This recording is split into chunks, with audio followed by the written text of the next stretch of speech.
LA에서 사역하시는 우리 강준빈 목사님이 쓰신 책 가운데 감사는 숲을 담은 씨앗입니다라는 책이 있습니다. 이 책을 쓰게 된 동기는 강 목사님의 목회 여정에서 가장 고통스러운 그 시기를 보내면서 가장 쓰고 싶었던 글의 주제가 감사였기 때문이라고 합니다. 때로 이해할 수 없고 받아들이기 어려운 고통 속에서 우리가 선택할 수 있는 믿음의 태도는 무엇인가? 우리가 해야 하고 할 수 있는 그런 태도는 바로 감사뿐이라는 것을 깨달았다는 그런 고백입니다. 사도 바울도 말년의 옥중에서 가장 고통스럽게 여겨질 수 있는 그 기간에 여러 편지를 썼는데 그 편지의 영성은 모두 감사입니다. 빌립보서도 빌립보 성도들의 헌신과 헌금과 사랑에 대한 감사의 편지죠. 골로새서도 감사의 편지입니다. 편지의 주제는 모든 것 위에 뛰어나신 예수 그리스도이지만 그 서신의 전반에 스며 있는 영성은 바로 감사의 영성입니다. 편지 서두부터 감사로 시작하죠. 골로새서 1장 3절 4절의 말씀을 보십시오. 우리가 여러분을 위해 기도할 때마다 우리 주 예수 그리스도의 하나님 아버지께 감사를 드립니다. 이는 그리스도 예수 안에 있는 여러분의 믿음과 모든 성도를 향한 여러분의 사랑을 우리가 들었기 때문입니다. 골로새 교회 성도들의 믿음과 사랑을 듣고 감사했습니다. 또한 골로새 성도들이 이 믿음 위에 굳게 서서 감사가 넘치는 삶으로 성장하기를 권면하고 있습니다. 오늘 본문이죠. 6절 7절 우리 같이 읽어보겠습니다. 시작. 그러므로 여러분은 그리스도 예수를 주로 영접한 것처럼 주 안에서 사십시오. 여러분은 주 안에 뿌리를 내리고 세움을 받으며 가르침을 받은 대로 믿음 안에 굳게 서서 감사가 넘치게 하십시오. 이 말씀은 예수 그리스도를 주로 영접하는 것으로 시작해서 감사함이 넘치는 것으로 끝납니다. 예수님을 영접하는 것은 우리의 마음속에 생명의 씨앗이 떨어지는 것입니다. 떨어진 씨앗은 깊이 뿌리 내려져야 합니다. 나무의 생명은 뿌리에 있죠. 나무의 뿌리의 상태가 나무의 미래를 결정하는 것입니다. 주 안에 깊이 뿌리 내리지 않으면, 그리고 뿌리가 건강하지 않으면 나무는 자라지 않고 자라도 열매가 없습니다. 깊이 뿌리 내려 자랐는데 뿌리가 나쁜 뿌리라면 열매는 불평과 원망입니다. 원망과 불평은 병든 뿌리가 맺게 되는 썩은 열매이죠. 주 안에 뿌리를 내리고 세움을 받고 믿음 위에 굳게 선 성도는 감사가 넘치는 거죠. 믿음은 감사와 정비례하는 것입니다. 참된 믿음의 열매는 감사입니다. 골로새 3장에 가서 감사가 넘치는 모습이 어떤 모습인가를 또 설명합니다. 3장 15절에서 17절의 말씀이죠. 또 계속 같이 읽어보겠습니다. 시작. 그리스도의 평강이 여러분의 마음을 지배하게 하십시오. 이 평화를 위해 여러분은 한 몸으로 부르심을 받았습니다. 또한 여러분은 감사하는 사람이 되십시오. 그리스도의 말씀이 여러분 안에 풍성히 거하게 하십시오. 모든 지혜로 서로 가르치고 권면하며 시와 찬미와 신령한 노래를 부르며 하나님께 감사하는 마음으로 찬양하십시오. 그리고 말이든 일이든 무엇을 하든지 그 모든 것을 주 예수의 이름으로 하고 그분을 통해 하나님 아버지께 감사하십시오. 감사라는 단어가 3번씩이나 나옵니다. 주 안에 깊이 뿌리 내려 믿음에 굳게 선 모습이 감사요. 시와 찬미와 신령한 노래로 하나님께 감사하는, 시와 찬미가 신령한 노래, 이것은 예배의 모습이죠. 감사로 예배 드리는 것입니다. 말이나 일이나 무엇을 하든지 우리의 삶 속에서 행하는 모든 일 속에서 예수 그리스도를 통해 하나님께 감사하는 것.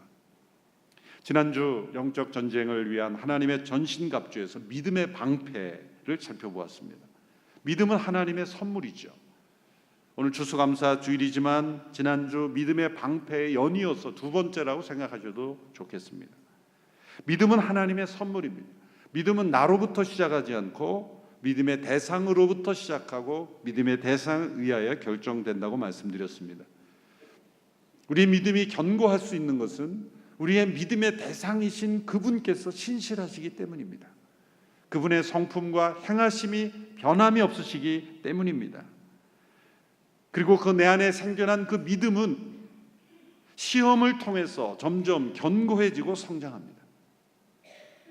믿음의 대상이신 그분으로부터 내 안에 믿음이 시작되었다면 그 믿음은 시험을 통해 점점점 내 안에 형성되어 가고 자라가고 견고해져 가는 것이죠. 시험을 통과하지 않은 믿음은 결코 굳센 믿음이 될 수 없습니다. 왜 나에게 이런 시험이 있는가? 그런 의문을 던질 필요가 없습니다. 내 안에 믿음이 있기 때문이고 그 믿음을 자라게 하시기 위한 것이다. 이렇게 해석하면 우리에게 주어진 모든 믿음들은 다 해석될 수 있습니다. 그 시험을 어떻게 통과하는가에 따라서 긍정적으로 변화되기도 하고 또 부정적으로 변화되기도 합니다. 믿음이 긍정적으로 견고하게 성장하는 단계를 지금은 고인이 되신 달라스 윌라드라는 기독교 철학자가 세 단계로 구분했습니다. 첫째는 적절한 믿음, faith of propriety, 적절한 믿음. 두 번째는 필사적인 믿음, faith of desperation. 세 번째는 충분한 믿음, faith of sufficiency라고 구분했습니다. 이 세 가지의 믿음은 각 단계 그 자체로 옳은 믿음입니다. 그런데 시험을 통해 이 세 가지를 다 경험한다는 거죠. 대표적인 인물이 욥이라는 인물입니다. 욥은 모든 것을 상실하는 시험, 사단의 공격을 하나님이 잠시 허용하시는 동안에 상실의 시험을 겪게 되었습니다. 그때 욥이 어떻게 반응했습니까? 욥은 적절한 믿음을 보여줬어요. Faith of propriety. 엄청난 상실 속에서 욥은 이렇게 고백했습니다. 주신 자도 여호와시요 취하신 자도 여호시니 여호와시니 오직 여호와의 이름이 찬송을 받을지어다. 우리에게 정말 놀라운 고백이죠. 어떻게 이런 고백을 할 수 있을까? 주신 자도 여호와시요 취하신 자도 여호와시니 오직 여호와의 이름이 찬송을 받을지어다. 믿음의 고백입니다. 우리는 이 믿음의 고백을 대단하게 높일 수밖에 없는 것은 이런 고백은 우리에게 쉽지 않기 때문이에요. 그런데 이것은 적절한 믿음이에요. 적절하다는 것은 사실을 사실로 인정하는 거예요. 우리는 이 땅에 아무것도 가지지 않고 이 땅에 나왔어요. 우리가 이 땅에서 누리고 가진 모든 것은 다 하나님께서 주신 것이죠. 주신 자도 여호와시요 취하신 자도 여호와시니. 이것은 사실이에요. 적절하다는 것은 사실을 사실로 인정하는 것뿐이에요. 내가 가지고 누릴 모든 것이 하나님의 것이다. 믿음의 고백이지만 그것은 적절한 믿음일 뿐이에요. 믿음은 우리가 하나님을 믿어드리는 것이 아닙니다. 모든 것이 하나님께로부터 왔다는 사실, 그 사실을 인정하는 것이 가장 적절한 태도이죠. 시험이 왔을 때 내게 주어진 모든 것이 상실된다 할지라도 주신 자가 여호와시니 취하신 자가 여호와시라고 고백할 수 있는 것, 원명 불평하지 않을 수 있는 것은 적절한 믿음이라는 거죠. 욥에게 더 큰 고난이 닥쳐왔습니다. 그것은 이제 욥의 몸에 발바닥부터 정수리까지 종기가 나는 건강이 무너지는 시험입니다. 첫 번째 단계에서는 욥의 건강에는 어려움이 없었어요. 두 번째 단계 욥의 건강이 무너졌어요. 이렇게 되자 욥의 아내도 욥에게 하나님을 저주하고 죽으라고 그렇게 저주합니다. 친구들이 찾아와 욥에게 죄가 있을 것이라고 해석합니다. 친구들의 권면이 더욱더 고통스러웠습니다. 그럼에도 불구하고 욥은 이렇게 고백했습니다. 욥기 13장 15절 전반부에 그분이 나를 죽이신다 해도 나는 그분을 신뢰할 것이다. 욥은 흔들리지 않았습니다. 하나님께서 자신을 생명을 취하신다 해도 죽이신다 해도 나는 그분을 신뢰할 것이다. 깊은 절망 속에서도 흔들리지 않았죠. 이 지점에서 욥은 이 두 번째 믿음, 필사적인 믿음, faith of desperation, 이 필사적인 믿음을 보여준 거예요. 절망이 깊기 때문에 간절한 믿음이에요. 절망적인 상황으로 내려가야 진짜 믿음이 나오죠. 모든 것이 다 흔들려 무너져 내리는 상황 속에서 내가 무엇을 믿고 있는가가 드러나게 되는 것입니다.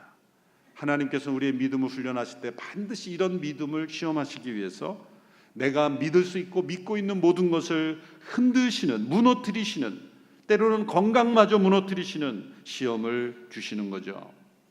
이런 시험 속에 이 필사적인 믿음, Face of Desperation을 우리는 경험하게 되는 거예요.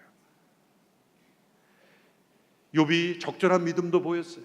모든 것이 아버지의 것이라고 인정하는 믿음도 보였어요. 또 간절한 믿음도 보였어요. 그런데 욥은 계속 불평하고 있었어요. 원망했어요. 그에게 믿음이 없어서 불평이 나온 것이 아닙니다. 그에게는 적절한 믿음도 있었고 간절하고 필사적인 믿음도 있었어요. 그럼에도 불구하고 계속해서 불평과 원망이 나오는 것입니다. 그의 믿음은 아직 충분하지 않았던 거예요.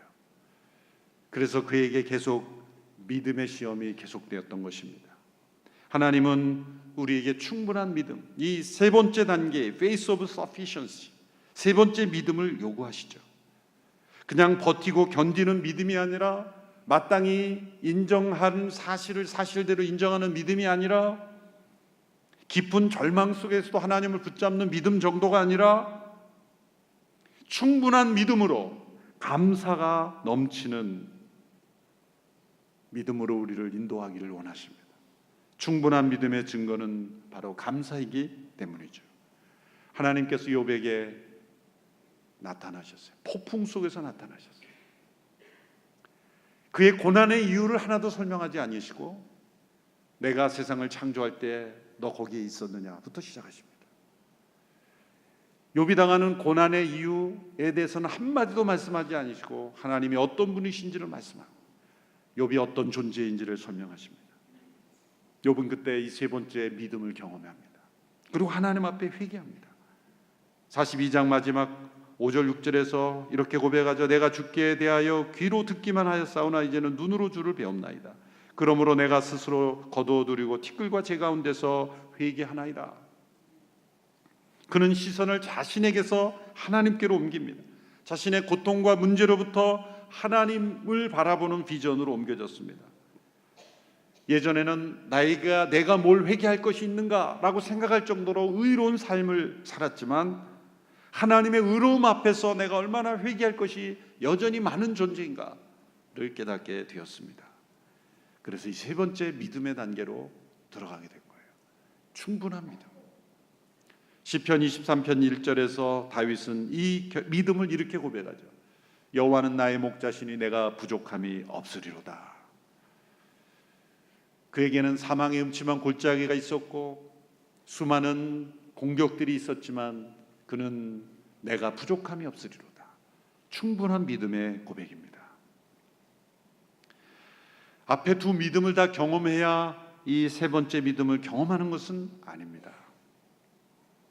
얼마 전 허드슨 테일러 선교사님의 생애에 관한 책을 읽으면서 그 후손이 그 허드슨 텔러의 선교사님의 믿음의 생활에 대해서 다시 기록을 한 책을 읽었습니다.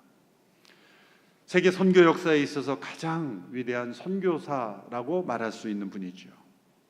허드슨 테일러는 1832년에 영국 요크셔에서 태어났습니다. 17세에 회심하고 수억의 인구가 있는 중국 선교의 비전을 품습니다. 그래서 중국어와 의학을 배웁니다. 의학을 다 마치기도 전에 다급한 이 선교의 부르심에 헌신해서 22살의 나이에 중국 선교의 대표가 돼서 현지에 파송이 됩니다. 당시의 모든 중국 선교사들은 이 대륙의 연안에 있는 상하이라든지 이런 연안에 있는 도시에만 머물며 사역했습니다. 그런데 허드슨 테일러는 내지로 들어갔죠. 중국 현지인 복장을 선교사 중 처음으로 입고 사역했습니다. 중국의 은인이라고 불릴 만큼 그분은 1905년 73세 일기로 후난성에서 부르심을 받을 때까지 헌신합니다.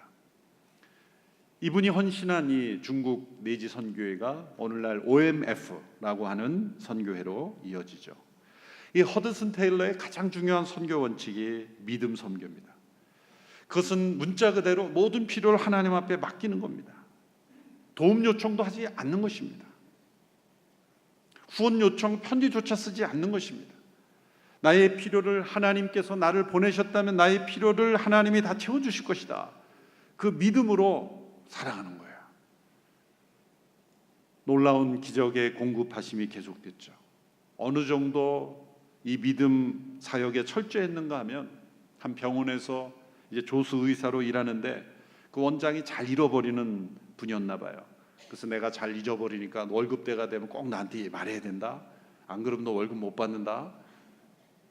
잘 잊어버리는 자신의 습관대로 원장이 그렇게 신신당부했음에도 불구하고 허드슨 테일러는 말하지 않는 거예요. 말하면 되는데 월급 뗍니다. 말하면 주는데 말하지 않고 내가 이것을 말하는 것은 선교사로서 합당하지 못하다고 생각해서 하나님께서 원장을 깨우쳐 주시기를 기도하는 거예요. 어떻게 보면 너무 고지식해 보이죠. 아니 말하라고 했으면 말하면 되는데 말하지 않고 하나님 앞에 계속 기도만 하고. 당시에 고아들의 아버지라고 한 조지 물러 또 비슷한 영성으로 모든 공급하심을 수만 번의 기도응답으로 수천 명의 고아를 먹였죠. 그런데 이 허드슨 테일러의 생애를 다시 읽어보니까 허드슨 테일러가 한 수 위예요. 그 믿음의 기도가 얼마나 간절했는지 하나님께서 고아들을 먹여 살리는 조지 뮬러를 통해 허드슨 테일러를 후원하게 하시더라고요. 그러니까 허드슨 테일러가 한 수 위죠. 그런데 이 허드슨 테일러의 재정 원칙은 적절한 믿음이죠. 하나님이 보내셨으면 하나님이 책임져 주실 것이다. 적절한 믿음이에요. 또한 필사적인 믿음이에요. 말만 하면 그 월급을 줄 수 있는 병원에서도 말하지도 않는 정말 필사적인 믿음으로 하나님을 의지했죠. 그런데 이 단계까지는 그에게 충분한 믿음이 경험되지 않았던 거예요. 세 번째 단계의 믿음으로 하나님은 인도하셨어요. 그 충분한 믿음, 그것은 고통 속에서 드러났습니다. 중국 내지에서 한참 열매를 잘 맺고 정말 교회가 잘 성장하고 풍성한 선교 열매가 맺어지는 동안 그 중국의 기후와 어려운 환경 속에서 8살 된 딸이 갑자기 세상을 떠납니다. 그때 허드슨 테일러는 자신의 어머니에게 이렇게 편지를 썼습니다. 우리 귀여운 그레이시, 아침에 잠이 깨면 제일 먼저 달려와 인사하던 그 아이의 달콤한 목소리를 이제는 아침에도 낮에도 해질 무렵에도 들을 수가 없어 그립기만 합니다. 항상 내 옆에서 경쾌한 걸음으로 동반해 주던 그 아이 없이 산책길을 홀로 걸으면 새삼스럽게 고통의 진동이 저를 괴롭히 옵니다. 하지만 다행스러운 것은 그 아이가 구원을 받았다는 것입니다. 다시는 그 아이를 볼 수 없을 겁니다. 그 아이가 우리의 삶의 햇빛이었지만 다른 아이들이 아니라 구원받은 그레이시를 데려가신 것에 대하여 감사를 드립니다. 어머니 기도해 주십시오. 가끔 저는 복음 사역과 관련된 안팎의 시련으로 견디기 힘들 때가 있습니다. 그러나 주님께서는 내가 결코 너를 버리지 아니하고 너를 떠나지 아니하리라 말씀하셨고 내 능력이 약한 데서 온전하여 짐이라고 말씀하셨습니다. 저는 그렇게 될 것을 믿습니다. 감사한 거죠. 다른 아이가 아니라 구원받은 자신의 딸을 데려가신 것에 감사합니다. 이렇게 큰 딸을 잊고 중국 땅에 묵고난 남은 세 아들과 어린 딸이 있었어요. 그 자녀들도 건강이 어려워지고 있다는 걸 알았어요. 그래서 급히 영국으로 보내려고 배를 타고 양저우에서 상하이로 가는 배를 탔습니다. 그런데 그 배에서 5살 된 막내 아들이 점점 아파가더니 또한 세상을 떠났어요. 양쯔강 공동묘지 그 막내 아들을 묻고 상하이로 떠났습니다. 아이들을 떠나보낸 후에 그 선교부 동역자에게 이런 편지를 보냈습니다. 저는 오늘 사랑하는 아이들과 중국에서 마지막 시간을 보냈습니다. 제 아이 2명에 대해서는 이제 근심 걱정을 하지 않으셔도 됩니다. 그들은 예수님의 품 안에서 쉬고 있습니다. 형제여, 저의 눈물은 그칠 줄 모르지만 하나님께 감사하고 있습니다. 아무 가치도 없는 저에게 이 위대한 하나님의 사역을 일부를 맡겨주심에 감사하고 있습니다. 그리고 이 사역에 뛰어든 것을 조금도 후회하지 않습니다. 그것은 주님의 일입니다. 이런 편지를 동역자들에게 썼습니다. 두 자녀와 이별한 아픔도 그리고 중국 선교 사역은 결코 위축되지 않았습니다. 그러던 중에 아내가 새 생명을 출산하면서 영양결핍으로 출생한 나이와 함께 33살의 나이로 하늘나라로 떠나게 됩니다. 새 생명과 아내가 하늘로 떠나게 되는 이 테일러 부인이 임종할 때의 모습을 지켜본 선교사는 그 장면을 이렇게 회고합니다. 테일러 부인은 주님의 영원한 발에 안겼습니다. 저는 이러한 장면을 이전에 한 번도 경험해 본 적이 없습니다. 사랑하는 테일러 부인이 마지막 숨을 거둘 때 테일러 선교사는 무릎을 꿇고 그녀를 주님 팔에 의탁했습니다. 그녀와 함께 12년 반 동안 행복한 시절을 살게 해주신 주님께 감사했고 영원하신 주님께 데려가심에 감사했습니다. 그리고 자신은 남은 생을 그 주님을 위해 더욱 헌신하기로 소원하는 기도를 드렸습니다. 테일러 선교사는 이 일 후에 동역자들에게 이렇게 편지했습니다. 제가 맞이한 슬픔을 생각하면 마음이 찢어질 듯 아프지만 아내를 슬픔과 고통 없이 데려가셨기에 하나님께 감사하고 있습니다. 저의 눈물은 슬픔이기보다 기쁨의 눈물입니다. 무엇보다도 우리 주 예수 그리스도를 인하여 하나님 안에서 기뻐합니다. 하나님의 사역과 하나님의 길과 하나님의 섭리와 하나님 그분을 기뻐합니다. 하나님의 선하시고 기뻐하시고 온전하신 뜻이 무엇인지 분별하도록 하심에 감사합니다. 저는 하나님의 뜻을 기뻐합니다. 그것은 제가 기쁨이며 온전하며 행동으로 보이시는 사랑입니다. 그 달콤한 뜻 안에서 저와 제 아내는 다시는 헤어지지 않도록 연합할 것입니다. 아버지여, 아버지께서 주신 저희도 주님이 있는 곳에 있기를 원합니다. 이후에 중국에서는 반외국 감정이 심하게 일어났고 21명의 외국인이 학살되는 사건도 있었습니다. 선교사역을 제대로 할 수 없을 만큼 위기에 처해 있었습니다. 그때 테일러 선교사는 동료 선교사들에게 이렇게 편지했습니다. 제 개인적으로는 생애 중 가장 슬프면서도 가장 축복받은 해이기도 했습니다. 우리는 하나님의 신실하심을 체험했습니다. 공경 중에 우리를 지원하시고 환난 가운데 인내를 주시며 위험으로부터 구원해 주시는 주님의 능력을 보았습니다. 한 가지 크게 감사할 일이 있습니다. 우리는 중국 그리스도인들에게 우리의 처지가 그들과 마찬가지로 위험하고 앞으로도 그럴 수 있다는 것을 보여주었습니다. 그들은 외국의 힘에 의지하기보다 하나님을 더 의지하여 자신들을 보호해 주시기를 의뢰한다는 것을 깨닫게 되었습니다. 우리가 중국 땅에 온 것은 이곳의 선교사역이 쉽거나 안전해서가 아닙니다. 주님께서 우리를 이곳으로 부르셨기 때문입니다. 우리는 이곳에 사람의 보호를 믿고 들어온 것이 아니라 하나님께서 함께 하신다는 약속을 믿고 왔습니다. 쉬운 일이나 어려운 일이나 안전한 일이나 위험한 일이나 사람들이 인정하는 일이나 인정하지 않는 일이나 우리의 임무는 여전합니다. 환경이 우리에게 위험하게 변한다 해도 우리는 은혜 가운데 거합니다. 그 은혜로 말미암아 주님을 믿는 우리의 믿음을 현실로 보여야 합니다. 다 읽어드릴 수는 없지만 이런 많은 테일러 선교사님들의 편지를 보면서 일생을 통해 하나님을 향한 일관된 믿음으로 그분의 믿음은 충분한 믿음, 감사하는 믿음이었습니다. 그분의 이 경험이 단지 감정에 불과했다면 시간이 흐를수록 사라졌을 겁니다. 열매가 나타났을 것입니다.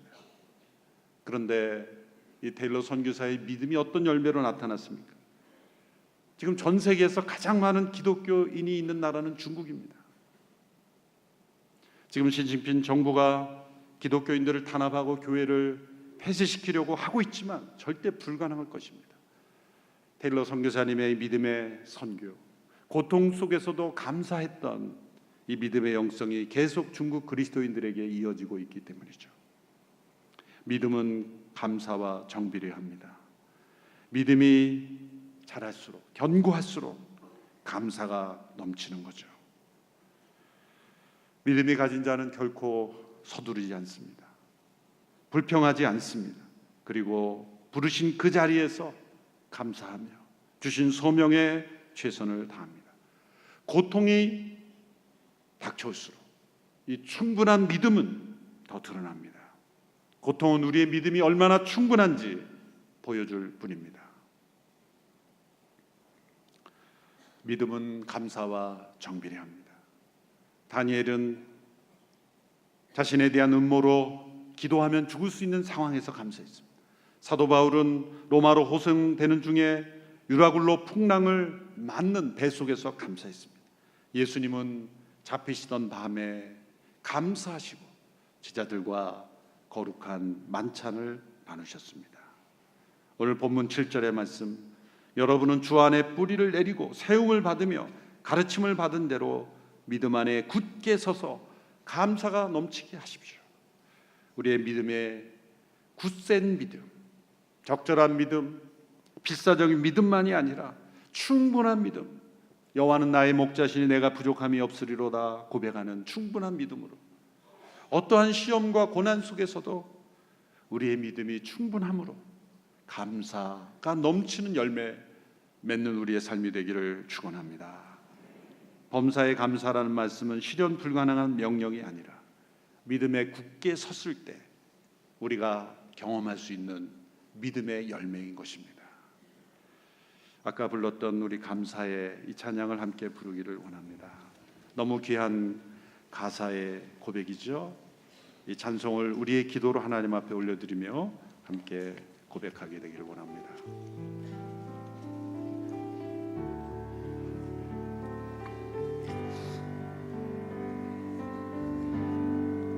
감사해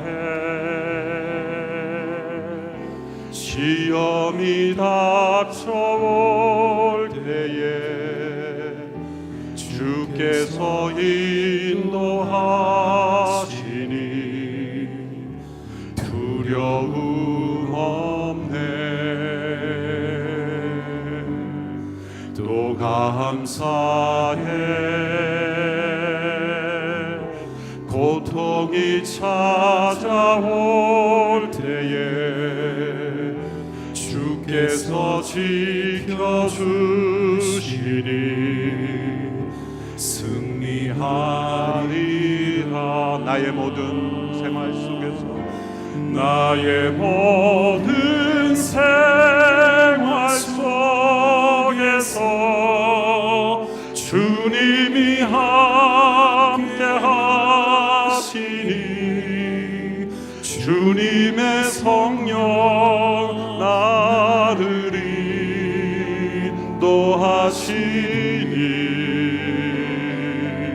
시험이 나를 찾아올 때 주님 지켜주시니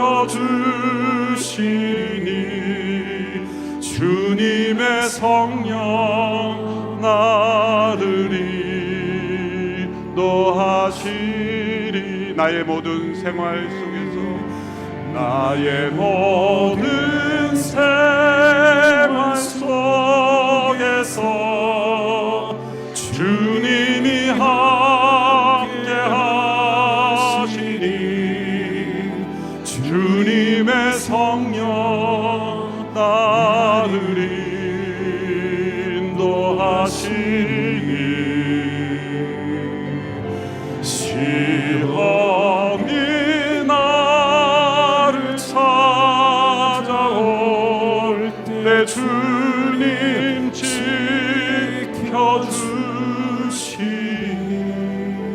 주님의 성령 나를 인도하시리. 살아계신 하나님 아버지, 주신 축복에는 즐거워하며 감사하지만 주신 시험에는 감사치 못한 저희들이 충분한 믿음으로 감사가 넘치게 되기를 원합니다. 욥이 경험했던 시험 속에 그 믿음을 경험케 하시고 허드슨 테일러 선교사님이 보여주었던 그 견고한 믿음도 본받기를 원합니다. 우리의 삶 속에 감사가 넘침으로 하나님 영화롭게 하며 우리에게 주신 은혜가 얼마나 충분한지, 내 은혜가 내게 족하다 하신 그 말씀 속에 때로 상실과 시험과 고통과 고난, 이해할 수 없는 모든 시련 속에서 감사로 하나님께 영광 올려드리게 하옵소서. 우리의 모든 삶이, 모든 시험 속에서 믿음으로 감사가 넘치는 삶 되게 하옵소서. 시험 속에 있는, 고통 속에 있는 성도들, 이해할 수 없는 환난 속에, 아픔 속에 있는 성도들, 그 성도들의 믿음이 충분한 믿음이 되기를 원합니다. 하나님의 선하심을 의심치 아니하고 우리에게 주어진 모든 사명에 충성하는 감사가 넘치게 하옵소서. 예수님의 이름으로 기도하옵나이다. 아멘.